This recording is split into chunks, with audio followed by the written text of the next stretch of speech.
विद्यार्थी मित्र, मागील व्हिडिओमध्ये आपण नवीन टॉपिकला सुरुवात केलेली होती, ज्यात De Moivre's theorem, complex cube root of unity, complex cube of युनिटीच्या प्रॉपर्टीज आपण पाहिलेल्या आहेत. त्यानंतर set of points in a complex plane, त्याच्यामधले पॉईंट जे आहेत ते आपण ते देखील पाहिलेले आहेत. यासोबतच आपण एक्सरसाइज 1.4 ला सुरुवात देखील केलेली होती. त्यातला जो उर्वरित भाग आहे त्या एक्सरसाइज मधील काही एक्झाम्पल जे बाकी आहेत ते उर्वरित एक्झाम्पल्स आपण या व्हिडिओमध्ये बघणार आहोत. त्यात आपला आता क्वेश्चन नंबर बघणार आहोत 4. क्वेश्चन नंबर 4 काय म्हटलंय बघा. If alpha and beta are the complex cube root of unity, show that alpha square plus beta square plus alpha into beta is equal to 0, alpha raise to 4 plus beta raise to 4 plus alpha raise to -1 beta raise to -1 is equal to 0. हे आपल्याला prove करायचं आहे. सुरुवातीला सगळ्यात आधी प्रत्यक्ष यांना सोडण्याच्या आधी आपण जे दिलेलं आहे त्याचा यूज करूया. Since alpha and beta are the complex cube root of unity, याच्यामुळे आपण असं म्हणू शकतो की या ठिकाणी alpha is equal to -1 plus √3i upon 2 आणि beta is equal to -1 √3i upon 2. कारण complex cube root of unity मध्ये 1 ओमेगा आणि ओमेगा स्क्वेअर आपण घेतला होता, ज्यात ओमेगा ऐवजी अल्फा आणि बीटा वापरलेला आहे, म्हणजे अल्फा आणि हा बीटा. अशा नुसार आपण म्हणू शकतो की alpha square is equal to beta आहे किंवा beta square equal to alpha, हे पण चालेल. म्हणजे दुसऱ्या मेथडने पण आपण त्याला सॉल्व्ह करू शकतो किंवा या मेथडनेही सॉल्व्ह करायला हरकत नाही. तर आपल्याला इथे आता जे एक्सप्रेशन दिसतं आहे त्या एक्सप्रेशन ज्या ज्या गोष्टी लागणार आहेत त्या आपण काढून घेऊया. सुरुवातीला आपल्याला अल्फा प्लस बीटा आणि अल्फा इंटू बीटा लागणार आहे. आपण अल्फा इंटू बीटा आधी काढून घेऊया. Alpha into beta is equal to -1 plus √3i upon 2 into -1 √3i upon 2. तर या दोन्ही ब्रॅकेटचा गुणाकार जर आपण करणार असू तर इथे एक प्लस आहे एक मायनस आहे, टर्म सेम आहे. तर अशाला a स्क्वेअर मायनस b स्क्वेअरचा फॉर्म्युला अप्लाय होतो. इथे -1 स्क्वेअर -√3i ब्रॅकेट स्क्वेअर आणि आपल्याला 4 2 इंटू 2 केल्यानंतर हा +1 होईल, हा जो आहे तो √3 चा 3 होईल कारण त्याचा स्क्वेअर स्क्वेअर रूट कॅन्सल होईल आणि हा i स्क्वेअर असणार. अपॉनला 4 हा 1 + 3 होईल कारण i स्क्वेअर जो आहे तो -1 असतो आणि अपॉनला 4 म्हणजे finally 4 upon 4 is equal to आपल्याला 1 मिळतो आहे. म्हणजे अल्फा इंटू बीटा जो आहे तो आपल्याला 1 मिळणार आहे. त्यानंतर आपल्याला याच्यात आणखी अल्फा प्लस बीटा लागू शकतो, तर आपण तोही काढून घेऊयात. Alpha plus beta is equal to alpha आपल्याकडे आहे -1 plus √3i upon 2 plus -1 √3i upon 2. छेद समान आहे म्हणून आपण एकत्रित लिहू शकतो. -1 √3i अपॉनला 2, हा मायनस आणि हा प्लस कॅन्सल होईल, हा -2 अपॉन 2 आणि इक्वल टू होईल -1. हा अल्फा इंटू बीटा आहे. आता प्रत्यक्ष आपण सोडवायला सुरुवात करूयात. आपल्याला जे प्रूव्ह करायचं आहे ते आहे alpha square plus beta square. त्याला आपण कन्सिडर करूयात. Consider alpha square plus beta square plus alpha into beta is equal to. यात आता alpha square plus beta square याला आपण स्क्वेअरच्या फॉर्म मध्ये लिहू शकतो. तर समजा इथे आपण ऍडजस्टमेंट केली तर मी याला इथे लिहितो alpha square plus beta square plus alpha into beta is equal to alpha plus beta. आता हा जो दिसतोय alpha square plus beta square फॉर्म्युलेच्या फॉर्म मध्ये आणायचा असेल तर मला ज्याची गरज आहे ते समजा मला +2 अल्फा इंटू बीटाची गरज आहे आणि हा इथे अल्फा इंटू बीटा होता, म्हणजे हे ऍडजस्ट व्हायला हवं, तेच मिळायला हवं म्हणून ते मायनस अल्फा इंटू बीटा टाकायला लागणार. म्हणजे हा ब्रॅकेट स्क्वेअरचा फॉर्म्युला बनतो आहे बरोबर. हा अल्फा प्लस बीटा आपण 10th स्टँडर्डला या प्रकारचे एक्झाम्पल सॉल्व्ह करायचो, ज्यात त्याच्यात ऍडिशन मिळायला पाहिजे आणि सबस्ट्रॅक्शन किंवा प्रॉडक्ट यायला पाहिजे. अशा पद्धतीने आपण त्याची ऍडजस्टमेंट करायचं. म्हणजे या दिलेल्या एक्सप्रेशनला मी या टाईपने देऊ शकतो. जर मला एक्सप्रेशन लिहायचं डायरेक्ट फॉर्म्युला असेल तर असं लिहिता येईल आपल्याला. आता याच्यापैकी आपल्याकडे अल्फा प्लस बीटा आहे. अल्फा प्लस बीटा आपल्याकडे आपण जो फाइंड केलेला आहे तो -1 आहे, -1 स्क्वेअर आणि अल्फा इंटू बीटा 1 आहे. तर हा याचा स्क्वेअर 1 येईल आणि हा 1 -1 0 झाला. म्हणजे हेच आपल्याला प्रूव्ह करायचं होतं की जर alpha square plus beta square into alpha beta is equal to आपल्याला प्रूव्ह करायचं होतं 0. ते प्रूव्ह झालेलं आहे. नेक्स्ट बघूयात त्यातनंच सेकंड. याला आपल्याला त्याच पद्धतीने सिम्प्लिफाय करायचं आहे. त्याच्या आधी आपण इथे याच याच्यावरती सेकंड एक्झाम्पल देखील सॉल्व्ह करणार आहोत. तर सेकंड काय म्हटलंय बघा, be alpha raise to consider, आणि ह्या गोष्टी आपल्याला लागणारच आहेत म्हणून आपण त्या रफ केलेल्या नाहीत. तर बी त्याच्यामध्ये consider alpha raise to 4 plus beta raise to 4 plus alpha raise to -1 beta raise to -1 is equal to, हा अल्फा रेस टू 4 जो दिसतो याला स्क्वेअरचा स्क्वेअर लिहिता येईल, प्लस हा देखील बीटा स्क्वेअर ब्रॅकेट स्क्वेअर लिहिता येईल, आणि हा जो आहे तो 1 अपॉन अल्फा इंटू बीटा लिहिता येईल, कारण रेस टू -1 आहे तो अपॉनला आल्यावरती प्लस होऊन जाईल. आता परत यांचं एक्सप्रेशन आपल्याला त्याच फॉर्म मध्ये लिहायचं आहे. तर इथे आता alpha square bracket square plus beta square bracket square आणि प्लस ही जी ऍडजस्टमेंट आहे यात मी 2 अल्फा इंटू बीटा आणि -2 अल्फा इंटू बीटा ऍडजस्ट करतो आणि हा 1 upon alpha into beta adjust करतो. तर समजा इथे स्क्वेअर घेतला आपण तर ते ऍडजस्ट होतो बघा, बरोबर. हा आपल्याला ब्रॅकेटचा स्क्वेअर मिळतो, alpha square plus beta square bracket square मिळणार, आणि हा -2 into alpha into beta bracket square मिळेल plus 1 upon alpha into beta असं मिळणार आहे. परत हा ब्रॅकेट स्क्वेअर जो फॉर्मला दिसतोय याला आपण सिम्प्लिफाय करून देऊ शकतो या फॉर्म मध्ये. असा फॉर्म दिसतो त्याच्यामध्ये आपल्याला त्याला लिहिता येईल. तर इथे आपल्याला याला alpha square alpha plus beta bracket square plus या मधला भाग जो आहे तो आपल्याला फक्त सिम्प्लिफाय करायचा आहे. ब्रॅकेटचा स्क्वेअर आपण याची शोधणार आहोत. तर तिथे प्लस ऐवजी मायनस टाकायचं, ती टर्म नाहीये जी आपल्याला टाकायची अल्फा इंटू बीटा ब्रॅकेटचा स्क्वेअर या फॉर्म मध्ये लिहिता येईल. कारण हा जो दिसतोय ब्रॅकेटचा स्क्वेअर आहे तरी फक्त alpha square plus beta square ऐवजी alpha plus beta bracket square -2 into alpha beta येईल. कारण ज्या वेळेला आपण याला सिम्प्लिफाय करू त्यात याच्या आत a square plus twice a b plus B square हा फॉर्म्युला वापरून याच्यात ट्वाइस एबी येईल, तो मी ऍडजस्ट करण्यासाठी ते -2 अल्फा केलेला अल्फा बीटा केलेला आहे. आणि हा -2 into alpha beta bracket square plus 1 upon alpha beta as it is आहे. बाकी आपल्याकडे आता प्लस आणि प्रॉडक्ट मध्ये आलेला आहे बघा, ऍडिशन आणि प्रॉडक्ट मध्ये दोन्ही व्हॅल्यूज आलेल्या आहेत. तर आपल्याला अशा पद्धतीने सगळे हा अल्फा प्लस बीटा आहे, त्या दोन्ही व्हॅल्यू ज्या आहेत अल्फा प्लस बीटा आणि अल्फा इंटू बीटा या व्हॅल्यू इथे ठेवून द्यायच्या. इथे काही बघा हा -1 त्याचा स्क्वेअर, हा -2 इंटू हा 1 आहे ब्रॅकेट स्क्वेअर, त्यानंतर -2 इंटू अल्फा इंटू बीटा 1 आहे आणि plus 1 upon alpha into beta परत 1च आहे. तर हा 1 चा स्क्वेअर 1 येईल -2 आणि ब्रॅकेटचा स्क्वेअर होईल -2 आणि प्लस 1 होईल, आणि हा परत 1 -2 या ठिकाणी याला -1 चा स्क्वेअर आणि हा -1 होईल, परत हा 1 -1 आणि इक्वल टू येणार आहे 0. अशा पद्धतीने ही देखील प्रूफ होणार आहे. अगदी easy example. Next question number 5. इथे देखील बघा, if x is equal to a plus b दिला आहे, y equal to a alpha a plus beta b and z equal to a beta plus b alpha, where alpha and beta are complex cube of unities दिलेले आहेत, म्हणजे तेच rule ते follow करतील आणि show करायचं आहे की X Y Z equal to a cube plus b cube. याला देखील सुरुवातीला जे आपल्याला दिलेला आहे त्याचा आधी यूज करून घ्या. Since alpha and beta are complex cube root of unity, roots of unity, आणि असं असल्यामुळे आपण direct alpha is equal to लिहू शकणार आहोत -1 प्लस √3i अपॉन 2 आणि beta is equal to -1 minus √3i upon 2. तर यांचा यूज करून आपल्याला आता अल्फा इंटू बीटा आणि अल्फा प्लस बीटा काढून घ्यायचा आहे. आधी हा -1 प्लस √3i, आता मागच्या एक्झाम्पल मध्ये आपण ते जस्ट काढलेलं असल्यामुळे आपण त्याला थोडंसं फास्ट घेऊ.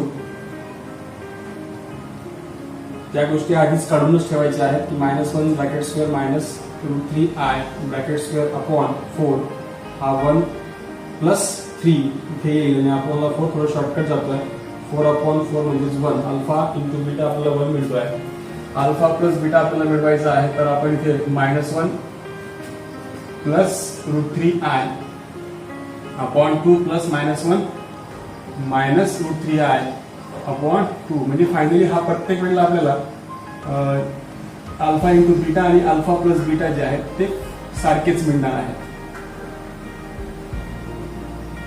अपॉन 2 तो कॅन्सल झाला, -2 अपॉन 2 इक्वल टू -1, म्हणजे alpha into alpha plus beta हा -1 मिळतो आणि अल्फा इंटू बीटा जो आहे तो 1 मिळणार आहे. बाकी पुढे आपल्याला जे दिसतंय ते कन्सिडर करूयात. Consider x Y z. आपल्याला x Y Z equal to हे प्रूव्ह करायचं आहे. त्याच्यात एक्स ची व्हॅल्यू त्यांनी दिलेली आहे, ती आहे a प्लस बी, वाय आहे अल्फा a प्लस बीटा बी आणि झेड आहे ए बीटा प्लस बी अल्फा. तर हा प्रॉडक्ट आधी घेऊयात, आपल्या दोघींचे प्रॉडक्ट आधी घेऊयात. त्याला असं राहू द्या ए प्लस बी, कारण हा आपल्या आन्सरमध्ये शेवटपर्यंत दिसतोय ए आणि बी. तर आपल्याला फक्त हे अल्फा आणि बीटा दिसायला बघून या दोन्ही प्रॉडक्ट घेऊयात आपण दोन्ही ब्रॅकेटचे. तर हा अल्फा इंटू ए इंटू बीटा म्हणजेच अल्फा इंटू बीटा इंटू ए स्क्वेअर. हे दोघींचा प्रॉडक्ट घेतल्यानंतर याने याला मल्टिप्लाय केलं तर इथे येईल A B alpha square plus याने याला मल्टिप्लाय केलं तर ए बी बीटा स्क्वेअर. नंतर याने याला मल्टिप्लाय केलं तर इथे येणार अल्फा बीटा बी स्क्वेअर. त्यात काही ना काही कॉमन निघतंय बघा. इक्वल टू हा a plus b as it is असेल आणि ते कॉमन निघत आहे. ही टर्म जी दिसते आहे ती सुद्धा आपल्याला ए बी आणि ए बी ची दिसते आहे. आणि बाकी अल्फा बीटा आहेच त्यांच्यामध्ये, म्हणजे तो अल्फा बीटा पण दिसतो आहे.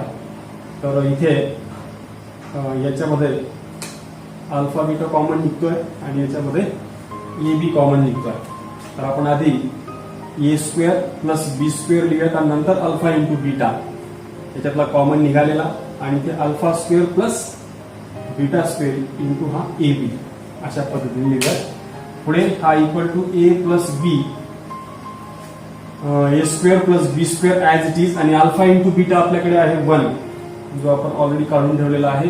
प्लस यालाही आपण कन्व्हर्ट करू शकतो परत त्या फॉर्म्युल्यामध्ये alpha plus beta bracket square minus 2 times alpha into beta.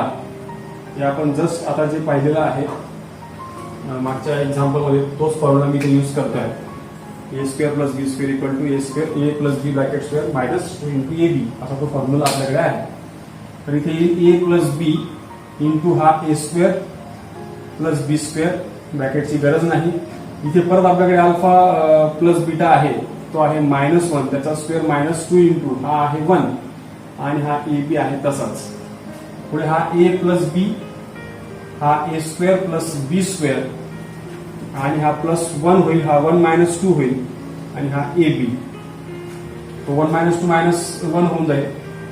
म्हणजे इथे येईल ए स्क्वेअर मायनस ए बी कारण हा आधी लिहितो आणि हा प्लस बी स्क्वेअर आणि हा फॉर्म्युला तयार होतो आपला ए क्यूब प्लस बी क्यूबचा. हा तो फॉर्म्युला आहे म्हणून आपण यामध्ये नेक्स्ट बघूया question number 6. Find the equation in Cartesian coordinate of the locus of Z if. आपल्याला काही एक्सप्रेशन दिलेले आहेत. Mod of Z is equal to 10, mod of Z -5 plus 6i is equal to 5, 5 Z -2 is equal to mod of Z plus 2 plus 2i आणि 6 आहे Z mod of Z plus 3i upon mod of Z minus 6i is equal to 1. यापैकी जे remaining काही examples आहेत ते आपण सोडवू शकता. त्यामुळे इथे आपण हे 4 एक्झाम्पल्स घेऊयात. तर सुरुवातीला इथे जे आपल्याला मेन बेसिक कन्सेप्ट जो लागणार आहे तो आहे आपण सुरुवातीला तर झेड जो आहे तो आपल्या नेहमीचा कॉम्प्लेक्स नंबरचा जो फॉर्मॅट आहे त्यानुसार x प्लस iy लागणार आहे. आणि आपल्याला माहिती आहे की मॉड्युलस ऑफ झेड जो आहे त्याचा फॉर्म्युलाच आहे √x² प्लस y². म्हणजे इमॅजिनरी पार्ट आणि रिअल पार्ट यांच्या स्क्वेअरची सम केल्यानंतर त्याचा स्क्वेअर रूट आपण काढतो की त्याची डेफिनेशन आहे त्याच्या आपण इथे यूज करणार आहोत. तर सुरुवातीला कन्सिडर करूयात मॉड ऑफ दिलेला आहे mod of Z is equal to 0. तर या मॉड ऑफ झेडच्या डेफिनेशन नुसार आपण directly √x² plus y² is equal to 10 लिहू शकतो आहोत. तर दोन्ही साईडला स्क्वेअरिंग करूयात. Squaring on both side. आपलं इक्वेशन कार्टेशियनच्या फॉर्म मध्ये इक्वेशन मांडायचं असल्या कारणाने आपण काय करणार आहोत की फक्त त्याला झेड ऐवजी प्रत्येक ठिकाणी जेवढे पण इथे दिसत आहेत एक्झाम्पल्स प्रत्येकामध्ये झेड ऐवजी आपल्याला x प्लस iy ठेवायचं आहे. म्हणजेच मॉड ऑफ झेडचा जसं फॉर्मॅट आहे square of real part plus square of imaginary part आणि त्याचं स्क्वेअर रूट तर तो आपण प्रत्येक ठिकाणी कन्सेप्ट वापरणार आहोत. तर स्क्वेअरिंग केल्यावरती x² plus y² is equal to 100 यांचा जो स्क्वेअर आहे आणि हेच आपलं रिक्वायर्ड जे आहे ते कार्टेशियन इक्वेशन असणार आहे. नेक्स्ट बघूयात त्यातलं third example modulus of Z -5 plus 6i equal to 5. आता ह्या एक्झाम्पल मध्ये आपण जर नेहमीच्या मेथडने गेलो तर इथे नक्कीच आपल्याला झेड ऐवजी जे आहे ते x प्लस iy ठेवायचं आहे आणि हा -5 प्लस 6i जो आहे तो ऍज इट इज असा आहे इक्वल टू 5. हे अजून सिम्प्लिफाय होतं. यात आपण इमॅजिनरी पार्ट आणि रिअल पार्ट सेपरेट करण्याचा प्रयत्न करतो. तर इथे सुरुवातीला x -5 हा आपला रिअल पार्ट असणार आहे आणि इथून जो i कॉमन निघतोय तो कॉमन काढल्यानंतर इथे y आणि हा 6 वाय प्लस 6 आणि आय हे मॉड्युलस कम्प्लीट होणार आहे. म्हणजे हा आता आपला जो स्टँडर्ड फॉर्म आहे कॉम्प्लेक्स नंबरचा तो तयार झालेला आहे. आणि यात हा रिअल पार्ट आणि हा इमॅजिनरी पार्ट यांच्या स्क्वेअरची सम आणि त्याचं स्क्वेअर रूट या डेफिनेशन नुसार आपला पहिला जो रिअल पार्ट आहे x मायनस 5 आणि त्यानंतर हा वाय प्लस यांचा आपण स्क्वेअर रूटच्या स्क्वेअर घेणार आहोत. म्हणजे ते x minus 5 bracket square plus y plus 6 bracket square आणि इक्वल टू येणार 5. हे थोडक्यात काय फक्त आपण याच पद्धतीने त्याला फक्त मांडून घ्यायचं आहे. x मायनस 5 हा त्याचा रिअल पार्टचा स्क्वेअर घेतला, हा त्याच्या इमॅजिनरी पार्टचा स्क्वेअर घेतला आणि स्क्वेअर रूट आपल्या फॉर्म्युलेनुसार मॉड्युलस ऑफ झेडचा जो आपला फॉर्म्युला आहे तो वापरला. तर दोन्ही साईडला स्क्वेअरिंग देखील करूयात. Squaring on both the side. Squaring केल्यावरती इथे येणार आहे x minus 5 bracket square plus y plus 6 bracket square is equal to 25. अशा पद्धतीने आपण याला सिम्प्लिफाय देखील करू शकतो किंवा असं जरी ठेवलं तरी हरकत नाही. याला जर सिम्प्लिफाय करायचं असेल तर ब्रॅकेटचा स्क्वेअरचा फॉर्म्युला आपल्याला सिम्प्लिफाय करू शकतो, परंतु आवश्यकता नाही कारण आपल्याला फक्त कार्टेशियन फॉर्म आणायचा आहे तर आपण असं आणून ठेवलं तरी सफिशियंट आहे. त्यानंतर बघा फिफ्थ मध्ये काय म्हटलं बघा, modulus of Z minus 2 minus 2i is equal to modulus of Z plus 2 plus 2i. इथे देखील आपल्याला झेड ऐवजी x प्लस आय वाय ठेवायचा जो आपला स्टँडर्ड फॉर्म आहे, जनरल फॉर्म आहे तो आपण त्या ठिकाणी ठेवतो. इथे देखील x plus I Y plus 2 plus 2i त्याला असं लिहिता येईल. पुढे आपल्याला परत इमॅजिनरी पार्ट आणि रिअल पार्ट जे आहेत ते इक्वेट करायचे, इक्वल लिहायचे आहेत आणि वेगवेगळे लिहायचे आहेत. तर इथे काही x मायनस 2 हा त्याचा रिअल पार्ट झाला आणि आय कॉमन काढल्यानंतर y मायनस 2 आणि हा त्याचा इमॅजिनरी पार्ट झाला. सेम प्रोसेस जी आहे इकडे करायची आहे. इथे देखील x प्लस 2 हा त्याचा रिअल पार्ट होईल आणि यातून आय कॉमन काढल्यानंतर y प्लस 2 इंटू आय या पद्धतीने आपल्याला ते स्टँडर्ड फॉर्म मध्ये मांडता येईल. पुढे परत आपण तीच डेफिनेशन वापरणार आहोत मॉड्युलस ऑफ झेडची. या डेफिनेशन नुसार इथे काय होणार, स्क्वेअर रूट ऑफ हा त्याचा रिअल पार्ट आहे x मायनस 2 आणि हा त्याचा इमॅजिनरी पार्ट. हे आपलं जनरल फॉर्म झाला. आता या एक्झाम्पलसाठी मात्र इथे x मायनस 2 हा रिअल पार्ट असेल त्याचा स्क्वेअर घेतला, हा y मायनस 2 ब्रॅकेट स्क्वेअर त्याचा स्क्वेअर घेतला आणि इथे देखील तसंच x प्लस 2 ब्रॅकेट स्क्वेअर आणि plus y plus 2 bracket square. याला दोन्ही साईडला स्क्वेअरिंग करूयात. Squaring on both side. Squaring केल्यानंतर आपल्याला लक्षात येईल की इथे जे ब्रॅकेट दिसत आहेत याला आता सॉल्व्ह करणं गरजेचंच आहे कारण दोन्ही साईडला सेम त्याची इंडेक्स दिसते आहे. म्हणजे ते कॅन्सल होण्याची शक्यता असल्याने आपण स्क्वेअरिंग करून घेऊयात. त्याचा ए मायनस बी ब्रॅकेट स्क्वेअरचा जर फॉर्म्युला वापरला तर फर्स्ट टर्मचा square minus 2 into first term into second term याच्यानुसार 4x येईल आणि प्लस हा 4 होईल. मी फक्त इथे फॉर्म्युला वापरतो आहे ए मायनस बी ब्रॅकेट स्क्वेअरचा, तो आहे a square minus twice a b plus B square. हा फॉर्म्युला मी इथे वापरतो आहे. तसं इथे काय होईल बघा, आता तो फॉर्म्युला वापरला तिथे सेम तसंच वापरायचा आहे. तो Y square minus 4y plus 4 येईल. तसं इथे x square plus 4x plus 4 येईल आणि इथे देखील Y square plus 4y plus 4 येणार आहे.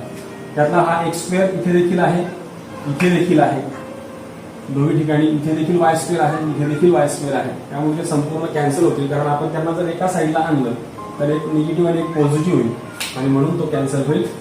तसं आता इथे उरता आहे मायनस 4x आणि हा मायनस 4y. इकडे हा 4 प्लस 4 केल्यावरती 8 मिळतो आहे इक्वल टू एक्झॅक्टली सेम इथे 4x प्लस 4y आणि इकडे उरतो आहे प्लस 8. तसाच इथे प्लस 8 सुद्धा कॅन्सल होऊन जाईल. अजून याला सिम्प्लिफाय करताना हा 8 कॅन्सल झाला तर याला त्या साईडला पाठवलं तर 0 is equal to 4x plus 4x आणि 4y प्लस 4y असं लिहिता येईल.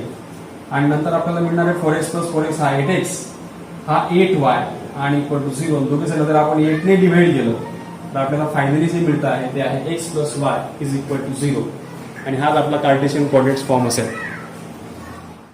त्यातीलच लास्ट बघूयात 6 नंबरचं एक एक्झाम्पल आहे बघा. हे देखील आपल्याला त्याच पद्धतीने सॉल्व्ह करायचं आहे. फक्त इथे रेशोच्या स्वरूपात त्याला दिलेला आहे तर घाबरायची गरज नाही. आपला नियम सोडायचा नाही. आपण याच्याऐवजी x प्लस आय वाय ठेवणार आहोत. एक्स प्लस आय वाय हा प्लस 3i आणि आपल्याला देखील x प्लस आय वाय आणि हा -6 आहे इक्वल टू येणार आहे 1. परत त्याला त्याच पद्धतीने रिअल पार्ट आणि इमेजिनरी पार्ट जर जवळ आणले तर इथे x+3 आणि हा i कॉमन निघतो या दोन्ही टर्म्स मध्ये. सेम डिनॉमिनेटर देखील इथे देखील हा i जो आहे तो कॉमन निघेल, म्हणजे इथे y-6 राहील आणि i कॉमन काढला म्हणजे आपण त्याला आपल्या स्टँडर्ड फॉर्म मध्ये आणलेला आहे a+bi या स्वरूपामध्ये, जो कॉम्प्लेक्स नंबरचा स्टँडर्ड फॉर्म आहे. इथे देखील आपल्याला तसंच करायचं आहे. जर मॉड्युलस ऑफ झेडची ही डेफिनेशन आपण अप्लाय केली तर इथे अंडररूट हा रिअल पार्टचा स्क्वेअर प्लस इमॅजिनरी पार्ट्स त्याचा स्क्वेअर आणि त्यांचा स्क्वेअर रूट सम घेतल्यानंतर, तसंच इथे देखील अंडररूट हा x² plus y-6 bracket square is equal to 1. हा संपूर्ण पार्ट जर आपण तिथे पाठवला तर तो त्याला मल्टिप्लाय होईल, म्हणजे x² plus y² plus plus 3 bracket square आणि equal to under root x² plus y-6 bracket square. आणि मग स्क्वेअरिंग करायला हरकत नाही. Squaring on both the sides, squaring केल्यावर आपल्याला मिळतं x² plus y² plus 3 bracket square equal to x² plus y-6 bracket square. हा ब्रॅकेट स्क्वेअरचा फॉर्म्युला परत वापरतो आहे. x² plus y² plus 6y plus 9 equal to x² plus y² minus 12y plus 36. मी a-b bracket स्क्वेअरचा formula दोन्ही ठिकाणी वापरला. इथे a+b bracket square, a-b bracket स्क्वेअरचा फॉर्म्युला वापरला. त्यानुसार परत इथे x² y² दोघांची ऍडिशन दोन्ही ठिकाणी सेम आहे म्हणून ते कॅन्सल होईल. इथे फक्त 6y राहील प्लस 9 आणि दोघी टर्म जर इकडे आणलं तर प्लस 12y आणि हा -36 इक्वल टू 0 होईल. 6y प्लस हा 12y 18y आणि 9 - 36 केल्यानंतर आपल्याला मिळतं आहे 27 इज इक्वल टू 0. याला दोघींना 3 चा भाग जातोय बघा. तर 3 चा भाग दिल्यानंतर 3 चा काठला म्हणजे इथे 9 चा पण भाग दिसतोय बघा जातोय, म्हणजे divide both the side by 9. जर 9 डिवाइड केलं 2y येईल, कारण 9 × 18 आणि 9 × 27 इक्वल टू 0. हा आपला कार्टेशियन कोऑर्डिनेटचा फॉर्म त्याच्यामध्ये मिळणार आहे. नेक्स्ट क्वेश्चन बघूया. Question number 7. Use De Moivre's theorem and simplify the following. आपण डी मॉरियस थेरम जो आहे तो मागील व्हिडिओमध्ये पाहिलेला आहे, त्याची डेफिनेशन जी आहे ती पाहिली आहे. तर ते एकदा परत आपण बघूया थोडक्यात. तर cos theta plus i sine theta bracket raise to जर n असेल तर डी मॉरियस थेरमनुसार आपण त्याला थिटाचा मल्टिपल जो आहे तो लिहू शकतो प्लस हा आय साइन n थिटा. म्हणजे थोडक्यात आपण हा मल्टिपल जो आहे थिटाचा तो रेस टू लिहू शकतो इंडेक्स म्हणून, किंवा इंडेक्स आपण थिटाला मल्टिपल म्हणून लिहू शकतो आहोत. अशा प्रकारचा जो थेरम आहे तो आपण पाहिलेला आहे. त्याचा यूज करून याला आपल्याला सोडवायचा आहे. आधी जे दिलेलं आहे त्याला कन्सिडर करूयात. तर ते आहे cos 2 theta plus i sine theta sine 2 theta bracket raise to 7 upon cos 4 theta plus i sine 4 theta bracket cube is equal to. आता हा 2 जो आहे मल्टिपल त्याचा, तसे इथे आपण n मल्टिपल आहे तो रेस टू इंडेक्स म्हणून लिहू शकतो इथून काढून. तसे इथे आपल्याला cos theta plus i sine theta आणि हा bracket raise to 2 multiply by 7 हा इथला 2 जो आहे तो मी रेस टू पॉवर इंडेक्सला लिहिलेला आहे. एक्झॅक्टली सेम इथे दोन्ही ठिकाणी 4 दिसतो. याला देखील आपण इंडेक्सच्या स्वरूपात लिहू शकतो आहोत. कॉस थिटा इथून काढल्यानंतर आय साइन थिटा आणि ब्रॅकेट रेस टू 4 × 3 होणार आहे. तसं इथे आता कंटिन्यू आपण जर याला सोडवलं तर इथे cos theta plus i sine theta आणि ब्रॅकेट रेस टू 14 होणार, 7 × 14 आणि हा 4 × 12. त्याच्यानुसार cos theta plus i sine theta bracket raise to आपल्याला इथे मिळणार आहे 12. आणि हाच जर आपण याला अजून सिम्प्लिफाय केला तर हा लॉ ऑफ इंडक्शन नुसार वरतीच आहे, त्या दोघींचा बेस जो आहे तो इक्वल आहे. तर याला लिहिताना cos theta plus i sine theta bracket raise to 14 आणि multiply by cos theta plus i sine theta bracket raise to -12 असं त्याला लिहिता येईल. आणि मग बेस इक्वल आहे म्हणून ऑफकोर्स आपण त्यांना cos theta plus i sine theta bracket raise to 14 minus 12 असं लिहिता येईल आणि 14 मायनस 12 जे आहेत ते 2 होतात म्हणून आपण त्याला ब्रॅकेटचा स्क्वेअर लिहू शकतो. आणि अजून सिम्प्लिफाय जर करायचं असेल परत जर हाच डी मॉर्गन्स थेरम आपल्याला वापरायचा असेल तर cos 2 theta plus i sine 2 theta असं लिहिल्यानंतर हा पूर्ण सिम्प्लिफाय होऊन जाणार आहे. त्याच पद्धतीने याला देखील करता येणार आहे. बघा दिलेलं जे काही आहे cos 5 theta plus i sine 5 theta upon हा cos 3 theta minus i sine 3 theta ब्रॅकेटचा स्क्वेअर आहे इक्वल टू याला सिम्प्लिफाय करत असताना हा 5 जो तो आपण वरती लिहू शकतो आहोत cos theta plus i sine theta bracket raise to 5 using De Morgan's theorem. हा थेरमचा यूज जर आपण केला तर हा 5 त्यांना दोघींना मल्टिपल आहे तो आपण इंडेक्स म्हणून लिहिला. तसंच आपल्याला हा जो 3 दिसतोय हा सुद्धा आपण लिहू शकतो पण मायनस साइन आहे. आपला जनरल फॉर्मॅट हा प्लस साइन साठीचा आहे म्हणून आपण याच्या ऐवजी याला कॉस ऑफ मायनस 3 थिटा आणि मायनसचा हा प्लस करून i sine of 3 theta minus 3 theta या पद्धतीने त्याला आपण लिहू शकतो. त्याचं कारण असं आहे कारण आपल्याकडे अजून एक कन्सेप्ट आहे तो असा की sine of minus theta is equal to minus sine theta आणि cos of minus theta is equal to cos theta असतं म्हणून मी याच्या ऐवजी हे सबस्टिट्यूट करू शकतो. Cos of minus 3 theta cos of 3 theta ऐवजी आणि sine of minus 3 theta sine of 3 theta ऐवजी. मग याला अजून सिम्प्लिफाय करता येईल. आता सिम्प्लिफाय करता येणं इझी का होतंय बघा तर हा इथे दोघींचा जो बेस आहे तो सारखा होऊन जातो कारण इथे आता कॉस ऑफ 3 थिटा हा कॉस 3 थिटा असणार आहे आणि राहिली गोष्ट साइन ऑफ मायनस 3 थिटा तर याच्यातला आपण मायनस साइन फक्त वरती नेतो आहोत म्हणजे इथून फक्त थिटा राहील कारण आपल्याला मायनस साइन मायनस 3 जो आहे तो इंडेक्स म्हणून लिहिता येणार आहे युजिंग डी मॉर्गन्स थेरम. या थेरमचा यूज करून आपण तो थिटाचा कोएफिशियंट आहे साइनसह मायनस निगेटिव्ह साइनसह त्याला आपण रेस टू इंडेक्स म्हणून लिहिला. बाकी पुढे फक्त सिम्प्लिफाय करायची गरज आहे. हा cos theta i sine theta bracket raise to 5 आणि हा cos theta plus i sine theta bracket raise to minus 6 तो वरती गेल्यानंतर प्लस होऊन जाईल म्हणजे फायनली आपल्याला cos theta plus i sine theta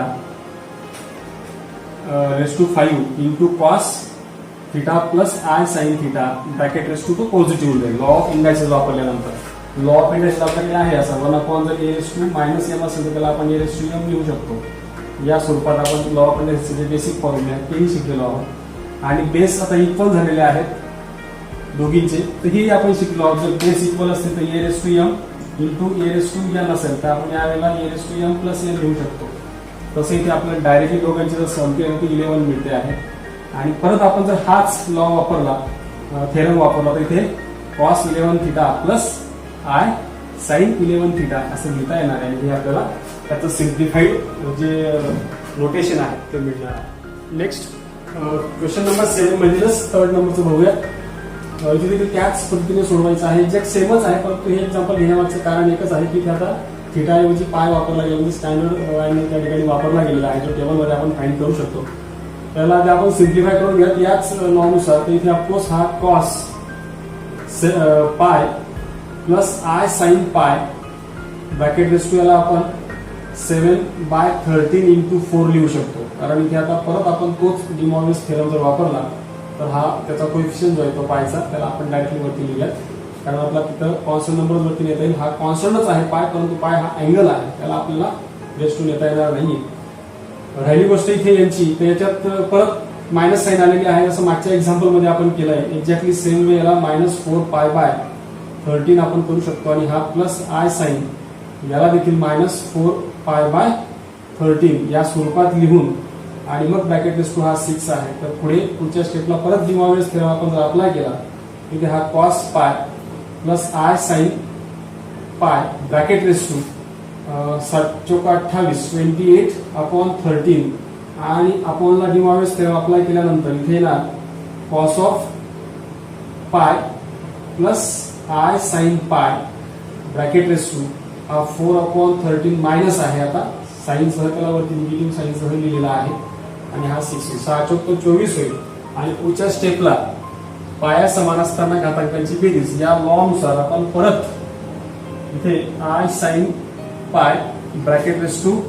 28/13 आणि अपॉनला cos pi plus i sine pi bracket raise to -24/13 लिहिल्यानंतर cos pi plus i sine pi bracket raise to हा 28/13 आणि into cos pi plus i sine pi bracket raise to हा वरती गेल्यानंतर law of indices जर वापरले आपण तर 24/13 लिहिता येईल.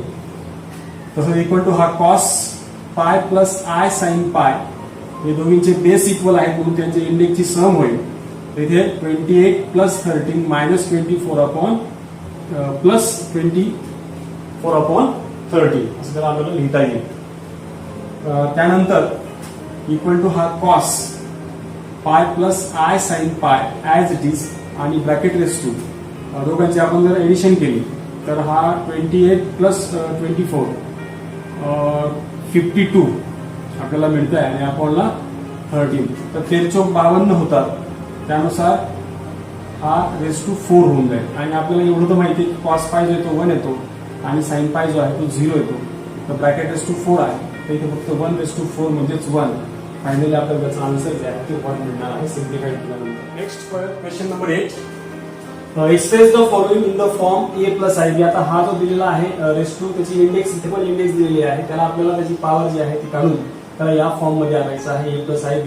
ab बिलॉंग्स टू r आणि युजिंग डी मॉर्गन्स थेरम असं म्हटलेलं आहे. डी मॉर्गन्स थेरम आपण जो जस्ट आता शिकलेलो आहोत पाहिलेला आहे तोच आपल्याला इथे वापरायचा आहे आणि तो वापर करण्यापूर्वी एक गोष्ट आपण यापूर्वीच्या व्हिडिओज मध्ये पाहिलेली आहे किंवा यापूर्वीच्या एक्झाम्पल जे आपण सॉल्व्ह केले ज्यात आपण त्याचा पोलर फॉर्म आणला होता दिलेला झेड तर त्या स्वरूपात वापरून त्याला सोडवता येणार आहे. ज्याने तो व्हिडिओ आधीचा पाहिलेला असेल ते डिटेल त्यांना कळलं असेल की जे दिलेलं आहे. आता फॉर एक्झाम्पल मी याला जे इंडेक्स सोडून उरलेला पार्ट आहे त्याला मी झेड मानून घेतो आणि मग याला कम्पेअर आपण जे a + ib सोबत करतो त्यानुसार here a is equal to 1 आणि b इज इक्वल टू -1 येणार. बाकी हे काम आपण त्यावेळेला केलेलं आहे. त्याचा मॉड्युलस काढायचा त्याचा आर्ग्युमेंट काढायचा आहे. हा अंडररूट a² + b². त्यानुसार इथे अंडररूट 1² + -1² म्हणजेच √2 या ठिकाणी मिळत आहे. त्याला सिम्प्लिफाय केल्यानंतर 1 + 1 मिळत आहे आणि हा √2 मिळेल. हा मॉड्युलस मिळाल्यानंतर आपण आर्ग्युमेंटचा पण आपल्याकडे फॉर्म्युला आहे पण तो चेक करण्यापूर्वी आपल्याकडे तो कोणत्या कॉलम मध्ये आहे पॉईंट हे चेक करणं गरजेचं असतं. आपण ते कामही आधी केलंय की हा 1 - 1 लाईज इन हा जो पॉईंट आहे हा 3rd कॉलम मध्ये येईल बघा. पॉझिटिव्ह साईन फोर्थ कॉलम मध्ये येईल कारण साईन जी आहे एक्स कॉर्डिनेटची पॉझिटिव्ह आहे आणि वाय कॉर्डिनेटची निगेटिव्ह आहे. हा 4th कॉलम मध्ये जो आहे तो लाईज होणार आहे आणि जर हा 4th कॉलम मध्ये आहे तर अशा वेळेला आर्ग्युमेंट किंवा एम्प्लिट्यूड ऑफ झेड जो आहे तो आपल्याला लिहिता येणार आहे 2π + tan इनव्हर्स ऑफ b/a या स्वरूपात. आपण तेव्हाही एक्झाम्पल्स ते फाइंड केले तेच काम आपण इथे करतोय कारण आपल्याला पहिले पोलर फॉर्म मध्ये आणायचं आहे. नंतर मग आपण रेस टू पॉवर त्याला घेऊन डी मॉर्गन्स थेरम त्या ठिकाणी आपल्याला अप्लाय करता येईल. हा 2π + tan इनव्हर्स ऑफ इथे आता b आहे -1 हा आहे 1 म्हणजे इथे 2π + tan इनव्हर्स ऑफ आणि ही जी मायनस साइन आहे जर आपण बाहेर लिहिली तर आपल्याला tan इनव्हर्स जो आहे तो माहिती आहे tan इनव्हर्स ऑफ 1 जो आहे तो π/4 येतो. क्रॉस मल्टिप्लिकेशन केलं 4 × 8 इथे येईल 7π/4. 4 × 8 8 1 गेला 7π/4 अशा पद्धतीने येणार आहे. म्हणजे हे आपल्याला आर्ग्युमेंट ऑफ झेड त्याचं मिळालेलं आहे. मग यानुसार आपण त्या नंबरला या पोलर फॉर्म मध्ये लिहूया. तर पोलर फॉर्म मध्ये लिहिताना आधी झेड इज इक्वल टू आपल्याकडे पोलर फॉर्म आहे r म्हणजे हा जो आपण जो मिळवलेला आहे तोच आपला r असणार आहे. हा r आणि हा जो मिळवला आपण तोच थीटा असणार आहे. मग r cos θ + I sin θ या पद्धतीने तो मिळेल आणि त्यात मग हा r म्हणजे आपला √2 आहे आणि हा cos 7π/4 + I sin 7π/4 आणि मग ब्रॅकेट रेस टू च्या फॉर्म मध्ये त्याला लिहूया. हा झेड आहे तर आपल्याला z⁵ मिळवायचा आहे कारण इथे 1 - I⁵ आहे म्हणजे आपण इथे 1 - I ब्रॅकेट ⁵ मिळवणार म्हणजेच त्याच्या ऐवजी हा √2 cos 7π/4 प्लस आय साईन 7π/4 आणि ब्रॅकेट रेस टू 5 असं त्याला लिहिता येईल. हा जो रेस टू 5 याचा तर काढता येणार आहे 4√2, परंतु हा जो दिसतोय कॉस ऑफ 7π/4 याला आपल्याला या स्वरूपात लिहिता येईल. बघा 7π/4 म्हणजे आपला 2π - π/4 आहे. या फॉर्म्युला का आणायचं आहे, कारण अलाइड अँगलचे फॉर्म्युला आपल्याला यूज करता येते आणि त्याला अधिकाधिक सिम्प्लिफाय करता येईल. म्हणून म्हणजे 360 मायनस त्याला आपण π/4 या स्वरूपात लिहू शकतो, कारण 4 × 8 आणि 1 गेला 7π/4 म्हणजे त्याला आपल्याला अलाइड अँगल वापरता येईल आणि अजून अधिक स्वरूपात सिम्प्लिफाय करता येणार आहे. त्यानंतर साइन ऑफ इथे 2π - π/4 त्याच पद्धतीने आणि रेस टू 5 आहे तसाच. पुढे अलाइड अँगलचे फॉर्म्युले आहेत कॉस 2π - θ. हा जो क्वाड्रंट आहे तो फोर्थ क्वाड्रंट आहे आणि त्याच्यामध्ये कॉस जो आहे तो पॉझिटिव्ह असतो, त्यामुळे हा कॉस π/4 जाईल, परंतु हा मात्र निगेटिव्ह असतो म्हणजे आय साईन निगेटिव्ह होईल आणि π/4 या पद्धतीने रेस टू 5 होईल. पुढे आपण रेस टू 5 जो आहे तो देखील आपला जो डी मॉर्गन्स थेरम आहे या थेरमनुसार त्याला परत आपण त्याचा थिटाचा मल्टिपल लिहू शकतो म्हणजे 5π/4 मायनस साईन 5π/4 या स्वरूपात त्याला आपण लिहू शकतो. आणि नंतर मग 4√5 आणि हा याला परत आपल्याला त्याच्या स्वरूपात लिहायचं म्हणजे 2π मायनस π/4 असं त्याला लिहिता येईल, कारण 4 × 8 सॉरी 4 × 1 = 4 आणि त्यात म्हणजे π - π/4 मध्ये लिहिता येईल. तसं याला साईन π - π/4 त्या स्वरूपात लिहिता येणार आहे. त्याला अधिकाधिक सिम्प्लिफाय करताना इथे √2 आहे प्रत्येक ठिकाणी आणि त्याला अधिक सिम्प्लिफाय करत असताना इथे सुद्धा आपण परत अलाइड अँगलचा फॉर्म्युला वापरला. हा जो क्वाड्रंट आहे अलाइड अँगलचा आपण स्पेशल व्हिडिओ तयार करतो आहोत, त्यात तुम्हाला त्या फॉर्म्युले कसे लक्षात ठेवायचे आणि अगदी सोप्या पद्धतीने कसं लक्षात ठेवायचे हे त्याच्यात तुम्हाला कळणार आहे. तर इथे परत कॉस π - π/4 आहे, तर याला देखील आपण अलाइड अँगलचा फॉर्म्युला वापरून कॉसचं कन्व्हर्जन कॉस मध्येच राहील आणि हा जो क्वाड्रंट आहे क्वाड्रंट नंबर 2 आहे त्याच्यामध्ये कॉस जो आहे निगेटिव्ह असतो म्हणून हा मायनस कॉस π/4 येईल आणि हा मात्र पॉझिटिव्ह असतो म्हणून साईन π/4च असणार आहे. त्यानंतर इथे परत सिम्प्लिफाय करताना हा 4 आणि हा जो कॉस π/4 आहे तो 1/√2 असतो, तसंच साईन π/4 सुद्धा 1/√2 असतो आणि इथे आय आहेच, इथे देखील आय मल्टिप्लाय असेल, इथे देखील आय मल्टिप्लाय आहे प्रत्येक ठिकाणी. तर त्यानुसार मध्ये जर आपण √2 ने मल्टिप्लाय केलं तर √2 कॅन्सल होऊन जाईल आणि फक्त जे राहील शिल्लक ते असं असणार आहे -4, कारण हा √2 कॅन्सल झाला आणि हा मायनस आणि परत √2 कॅन्सल झाल्यानंतर हा 4i अशा स्वरूपात आपल्याला हे जे हा जो फॉर्म आहे तो a + ib या फॉर्म मध्ये कन्व्हर्ट करायचा होता आणि तो आपल्याला मिळालेला आहे. अशा पद्धतीने आपण हे एक्झाम्पल जे आहे ते सॉल्व्ह करू शकतो. तसंच एक्झॅक्टली सेम वेने हे एक्झाम्पल पण तुम्ही सॉल्व्ह करू शकता. या एक्झाम्पल मध्ये आपल्याला काय करायचं आहे तर इथे निगेटिव्ह आहे, याच पद्धतीने a b आपण यापूर्वी हे काम केलेलं आहे, इथे तेच करायचं आहे. रेस टू 5 दिलेला आहे, तर अशाच पद्धतीने सिम्प्लिफाय करत आणून याच पद्धतीने अलाइड अँगलचं फॉर्म्युला आपण त्याला सिम्प्लिफाय करता येऊ शकतं. राहिली गोष्ट साईनची, तर इथे पॉझिटिव्ह निगेटिव्ह होत असेल, इथे दोघी निगेटिव्ह आहे म्हणजे हा फोर्थ कॉलम मध्ये तयार होतोय. म्हणजे अशा वेळेला आर्ग्युमेंटचा जो फॉर्म्युला आहे तो आपला π + sin (b/a) च्या स्वरूपात लिहिता येणार आहे. म्हणजे हे एक्झाम्पल देखील आपण त्याच पद्धतीने सोडवू शकतो. म्हणून आपण इथेच थांबूया. या एक्सरसाइज सोबतच या एक्झाम्पल सोबतच ही एक्सरसाइजच नाही संपलेली, तर हे चॅप्टर देखील या ठिकाणी संपलेलं आहे. पुढे आपण नवीन चॅप्टर सोबत नवीन व्हिडिओमध्ये भेटणार आहोत. तोपर्यंत बेस्ट ऑफ लक.